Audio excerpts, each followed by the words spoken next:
mengenal gereja Allah.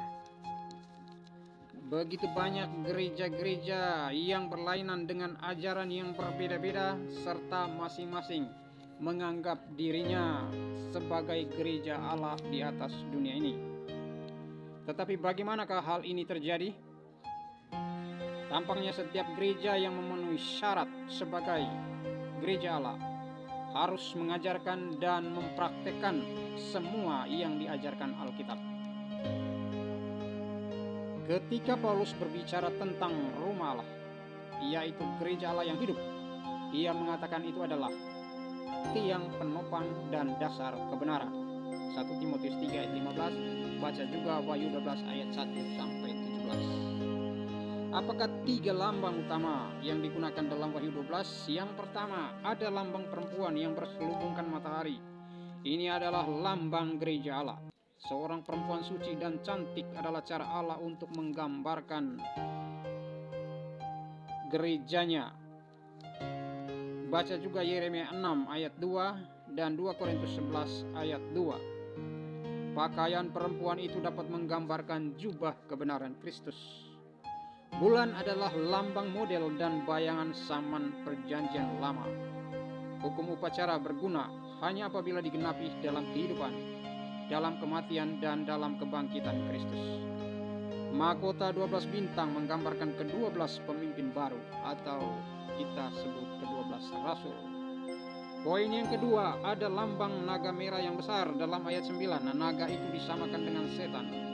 Iblis lalu bekerja melalui agen-agen manusia.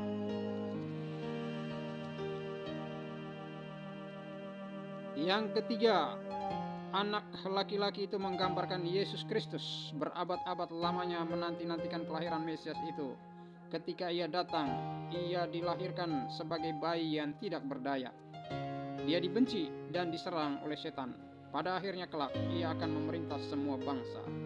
Yesus adalah satu-satunya yang sesuai dengan spesifikasi ini. Yang berikut, ada 3 tingkat pertentangan antara Kristus dan iblis dijelaskan dalam Wahyu pasal 12 ini. Poin yang pertama, ada komplotan yang dibuat iblis untuk membinasakan Kristus pada waktu kelahirannya. Poin yang kedua, selama zaman kegelapan, gereja Allah diusir ke padang belantara di mana ia tinggal, sering dianiaya tetapi setia dan benar pada Allah. Dan walaupun setan melalui perang dan gerombolan Arab berusaha untuk membinasakan gereja yang mengungsi itu, namun dunia ini menolong perempuan itu. Bagaimana caranya dunia ini menolong? Dengan menyediakan tempat-tempat persembunyian dalam gua-gua dan tempat terpencil.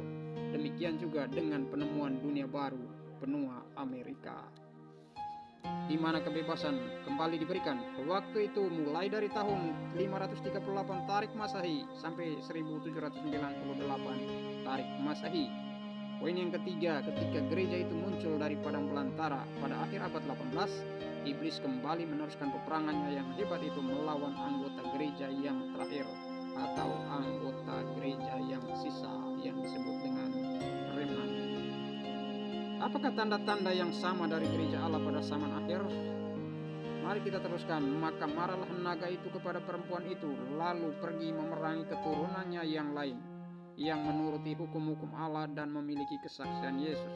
Wahyu 12 ayat 17. Di sini diberikan 3 tanda yang menentukan gereja yang sisa dengan kepastian yang mutlak.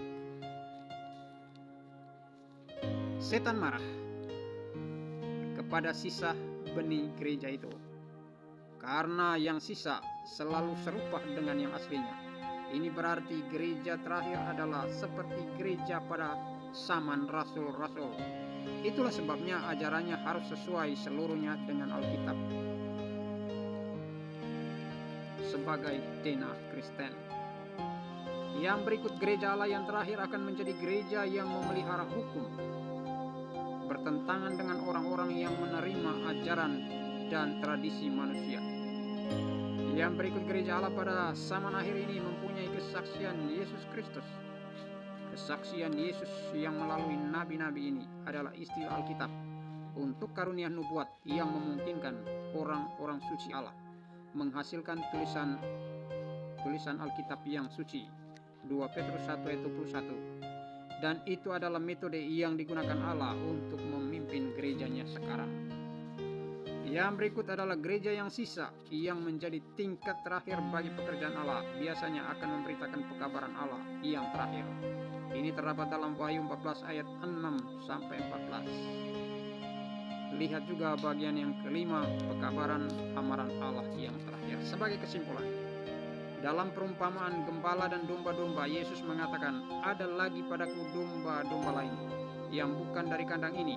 Domba-domba itu harus kutuntun juga, dan mereka akan mendengarkan suaraku, dan mereka akan menjadi satu kawanan dengan satu gembala.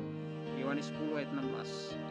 Semua domba itu tidak hanya akan mendengar suara gembala, tetapi Yesus melanjutkan, domba-dombaku mendengarkan suaraku, dan aku mengenal mereka, dan mereka mengikut aku. Yohanes 10 ayat 27. Kita bisa baca juga Wahyu 18 ayat 1-4. Setiap orang harus menjawab panggilan Allah. Sekaranglah waktunya memberikan keputusan. Marilah kita tetap setia mengikuti Yesus. Yesus adalah pemimpin kita. Tuhan memberkati.